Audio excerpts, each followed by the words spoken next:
ladies and gentlemen, the book just released by Jeff Pearlman is only recycling and regurgitating old Tupac stories that we are aware of. Prime example, the story about Janet Jackson and Tupac on the Poetic Justice set that Tupac Shakur himself and John Singleton before his death already cleared up. This is nothing new, ladies and gentlemen. They like to say that you're hating when you criticize and hold people accountable for what actually is, when it's actually just telling the truth. Let's get into some of this straight game. Life is like some cards. It's not what you dealt, but how you play it.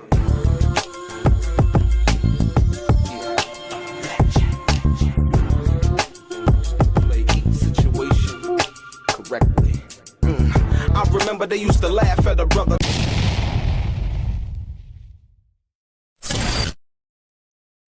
Welcome back, guys. Welcome back. It's your boy Delray Richardson, platinum artist, platinum songwriter, Straight Game TV. I appreciate your time. Do me a favor, hit the thumbs up button. Also, subscribe to the channel if you have not already. And like I always say, if you want to be one of the first people notified when I drop some of this straight game, please do me a favor and click on what appears to be that little bell notification right below this video. Shout out to the Dodgers.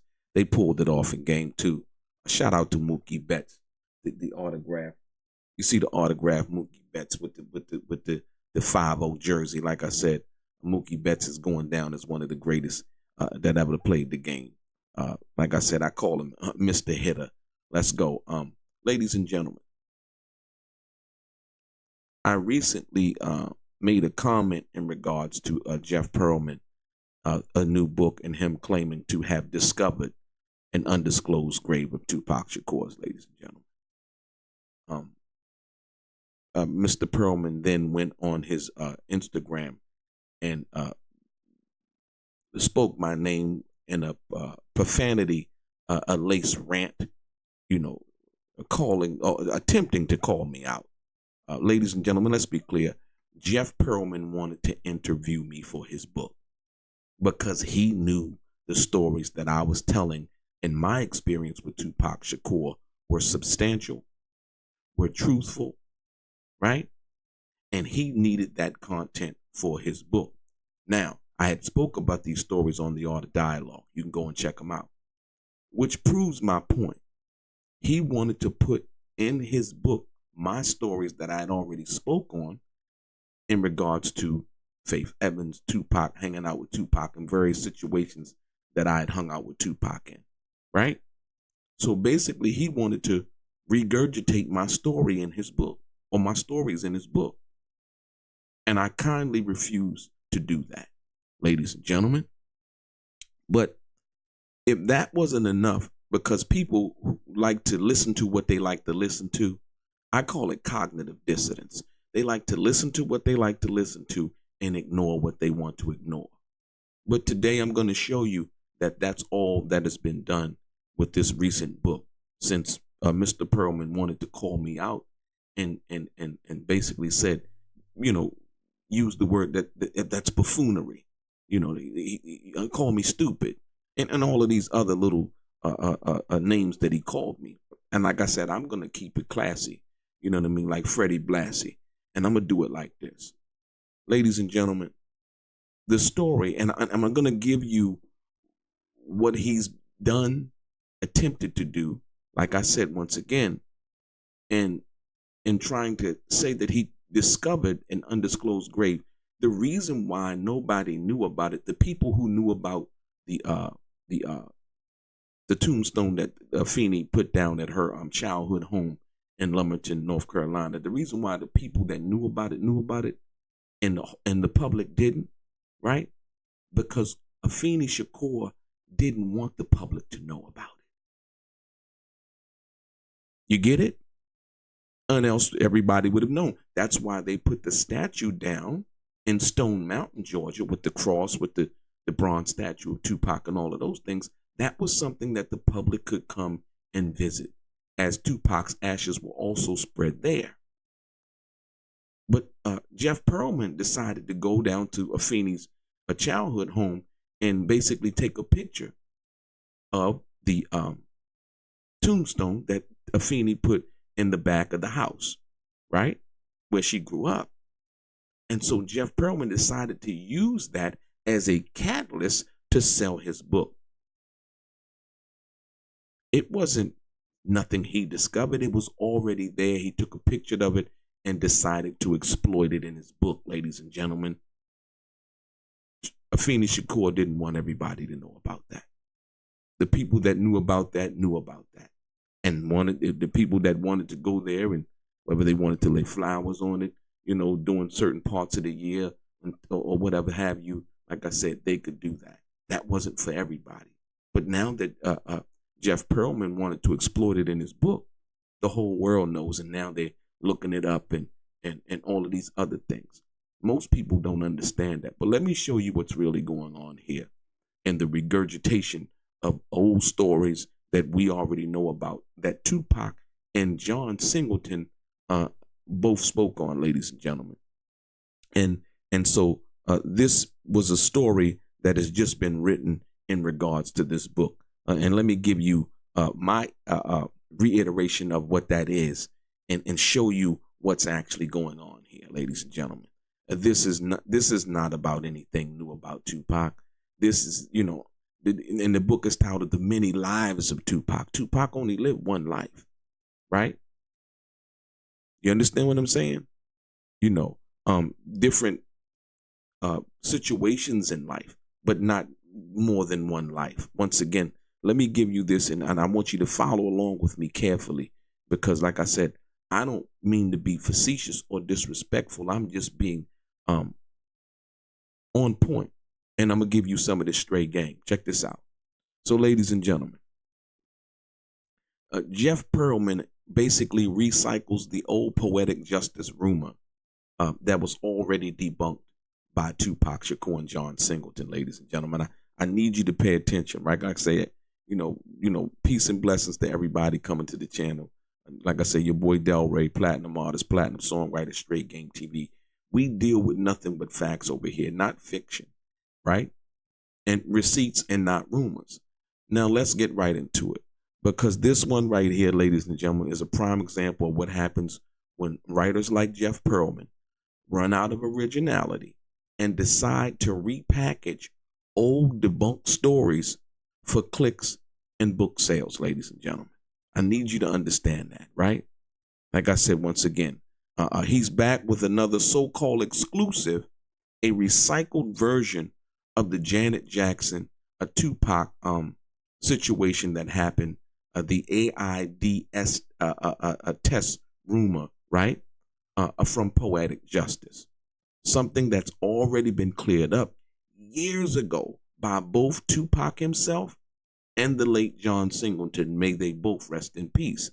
But see, the issue isn't the rumor. It's the lazy journalism and selective storytelling being used to profit off of Tupac's name. I need you to understand that. So today, we're going to break it down, the myth, the manipulation, and why it's time to stop profiting off of Tupac's legacy with half-truths and hearsay. I need you to understand that, right?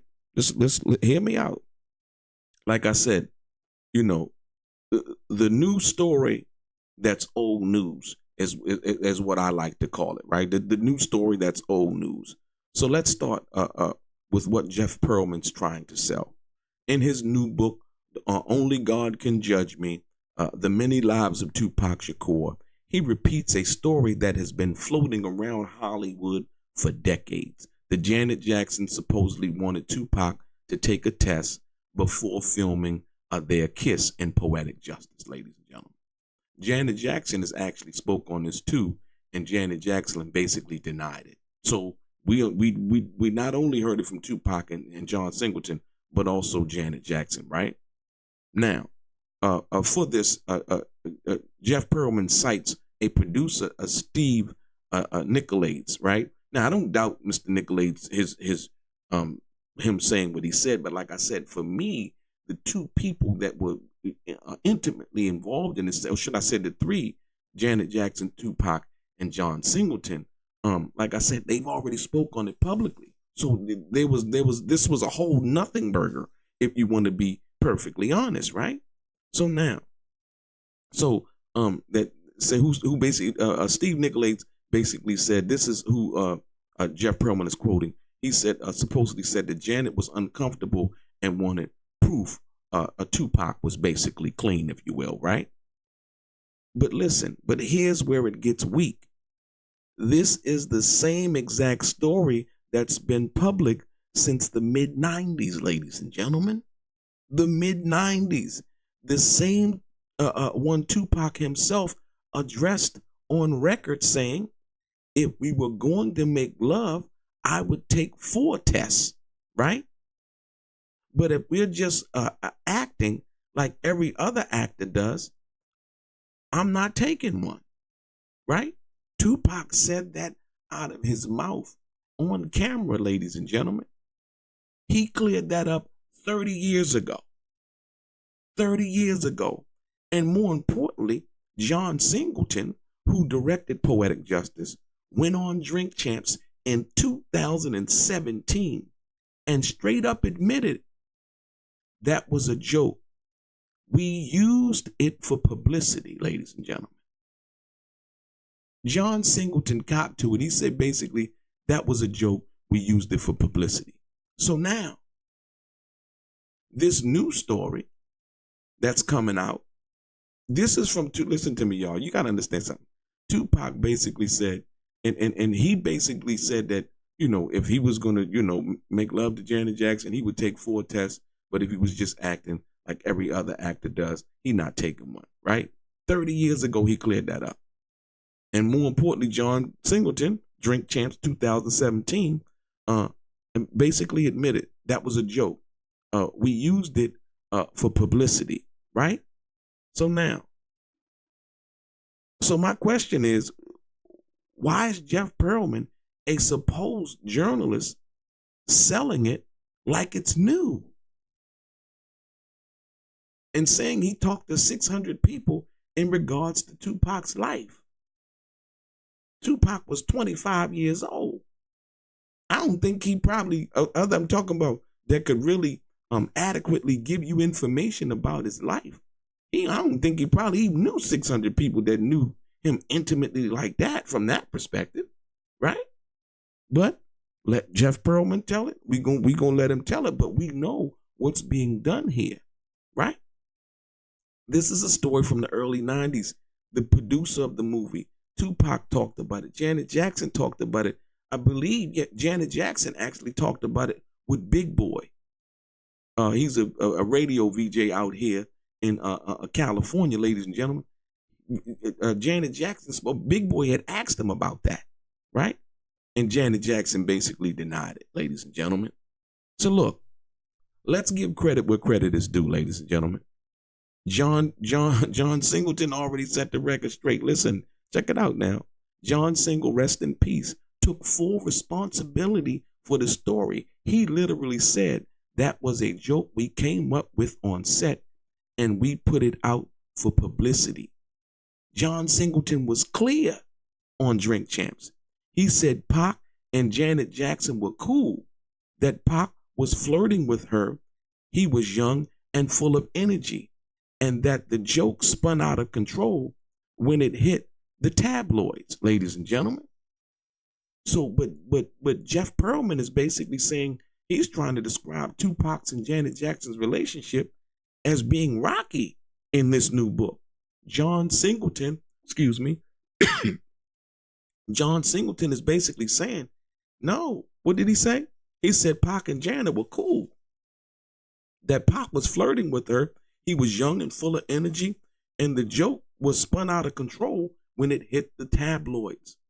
Just like these stories in this book are spinning out of control that we already know about, ladies and gentlemen. So here's Jeff Pearlman's in 2025, almost a decade later, digging that same story up again like it's breaking news. Like it's breaking news, ladies and gentlemen. The people who were involved with the story have spoke. What are we doing? What are we doing? That's not journalism. That's recycling. And in this case, it's recycling lies that were already buried with the truth. Once again, John Singleton was there on set, said that Janet Jackson and Tupac were cool. Janet Jackson spoke on it. Tupac spoke on it. We already know this. This is nothing new.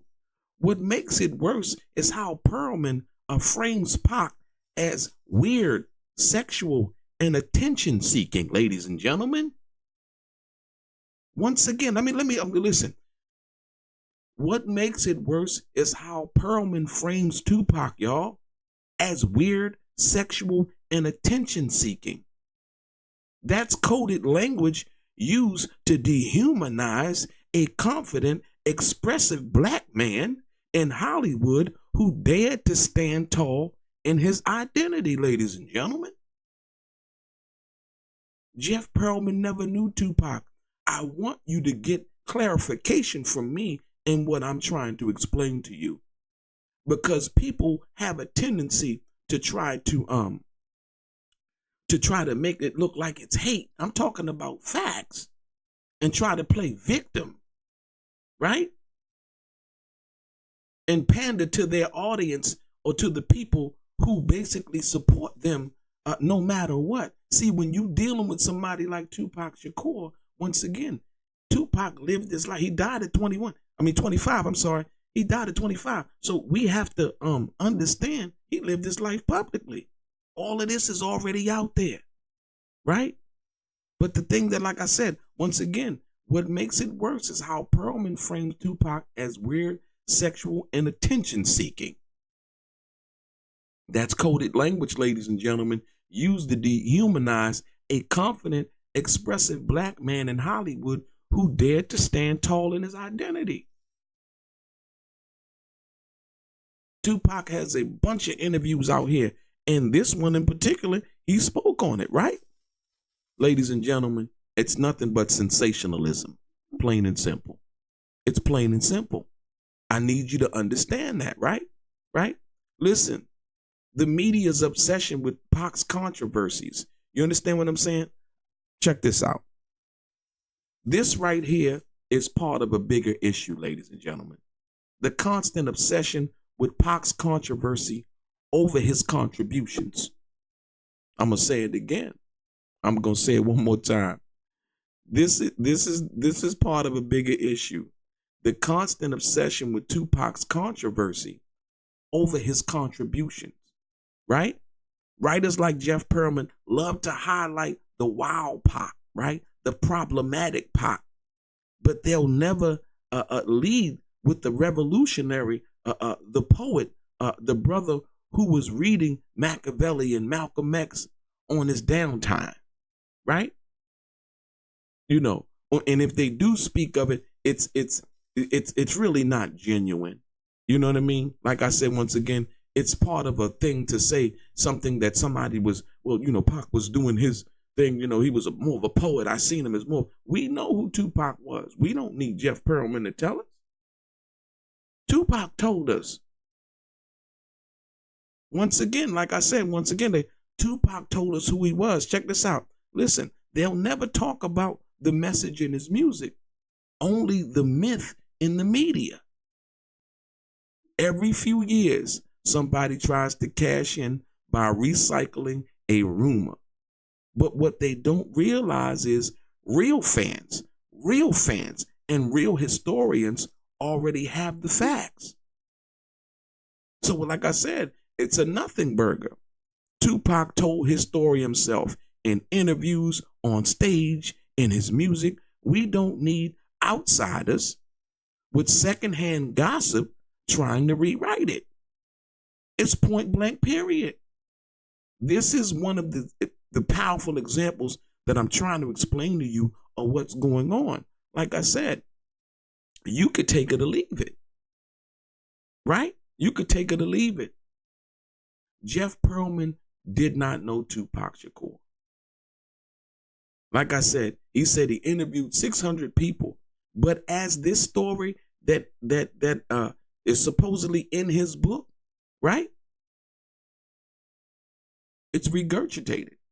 It's recycled. Made to look like a controversy piece, which Tupac, Janet Jackson, and John Singleton already spoke on. What's going on, ladies and gentlemen? Please explain it to me. Let's call it what it is. It's a double standard, right? When Elvis, John Lennon, or other white legends are discussed, people focus on their art, their legacy, their struggles, their genius. When it comes to Tupac, the focus is always scandal, police reports, or some recycled rumor from a movie set from 30 years ago. You never see these writers celebrating Tupac's impact, the man who gave a voice to the voiceless and turned pain into poetry and into profit.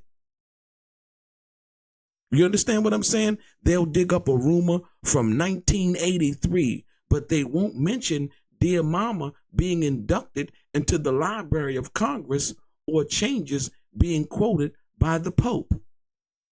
Ladies and gentlemen, you understand what I'm saying? Listen, that's not an oversight either, right? That's editorial intent, ladies and gentlemen. That's editorial intent.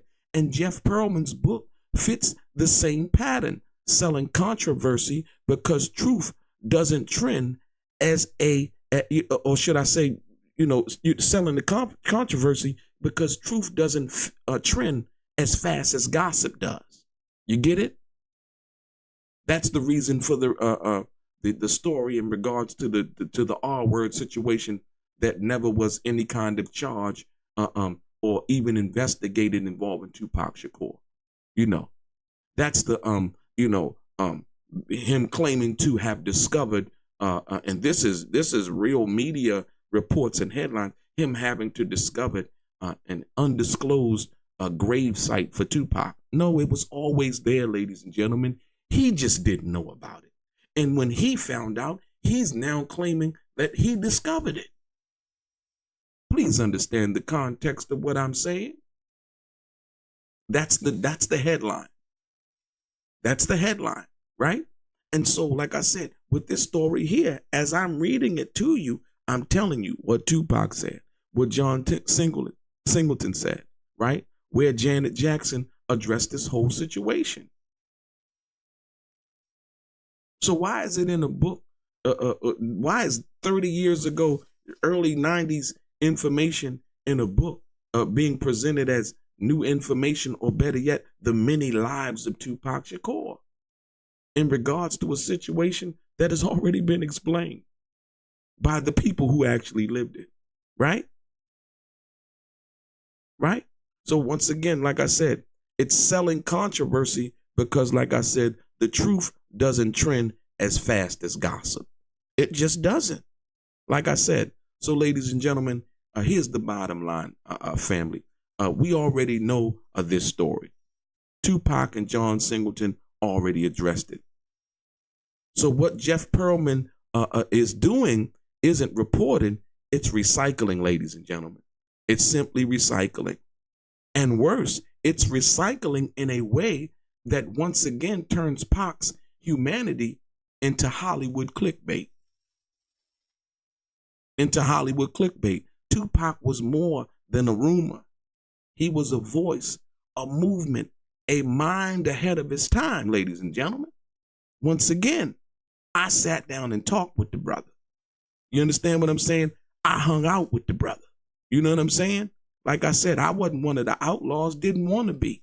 Like I said, once again, but the things that I discussed with him, I kind of seen where he was coming from, and we talked about a few things, and you know what I mean? And so, like I said, once again, at the end of the day, at the very end of the day, right? You got to understand, for all these so-called authors out here still milking Tupac's name and start respecting, or should I say, or for all of these so-called authors out here, they need to basically stop milking Tupac's name, or who have just begun to start milking Tupac's name need to stop milking Tupac's name and start respecting his message. It's just as simple as that. Ladies and gentlemen, comment and tell me what you think. Like I said, once again, I'm just giving you the facts. I'm giving you the truth and the information as it stands. There's no cap here. Right? And so when you understand that, you'll get it. You'll get it. You'll get it. Like I told you, there's a book that was just recently released by a guy by the name of Donald Richardson, right? And like I said, who was in Rikers Island with Tupac. There's nothing in there that's recycled or regurgitated. He talks about his time in Rikers Island with Tupac. Like I said, once again. And so, you know, trying to bring you things that are unknown, if I'm going to say something in regards to that, we talk about a bunch of stuff here. But more importantly, I wanted to address this because, Mr. Pearlman went on a profanity-laced tirade mentioning my name based on the fact that I was speaking and you know, holding him accountable for what was in the book. Like I said, we basically know all of this stuff. We talked about it on the Art of Dialogue for years, right? But these other stories are basically media stories, right? Rehashing old rumors that have already been addressed by the people who were actually involved. Ladies and gentlemen, it's recycling. It's recycling. There's nothing there. And so, like I said, call me what you will, but you won't be able to call me a liar. Ladies and gentlemen, your boy Delray, straight gang.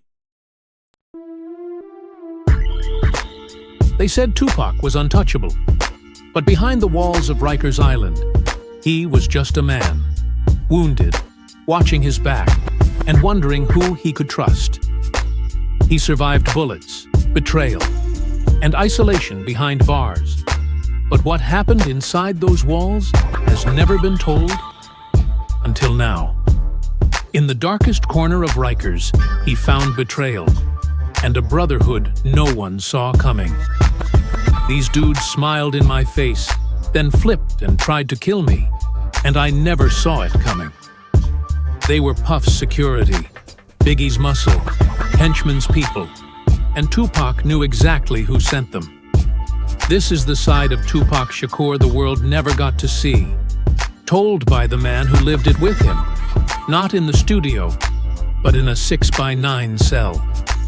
The rap battles, sex and drama with female guards, the tears, the silence after Jada Pinkett's visit, and the moment Tupac almost broke. Before Death Row, before All Eyes on Me, before Machiavelli, there was Rikers. Behind the Walls with Tupac Shakur, available now on Amazon. Get your copy. Learn the truth.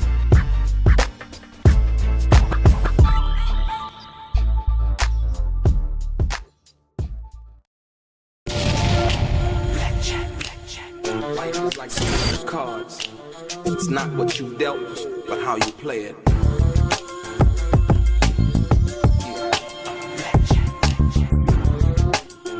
Play each situation correctly. I remember they used to laugh at a brother.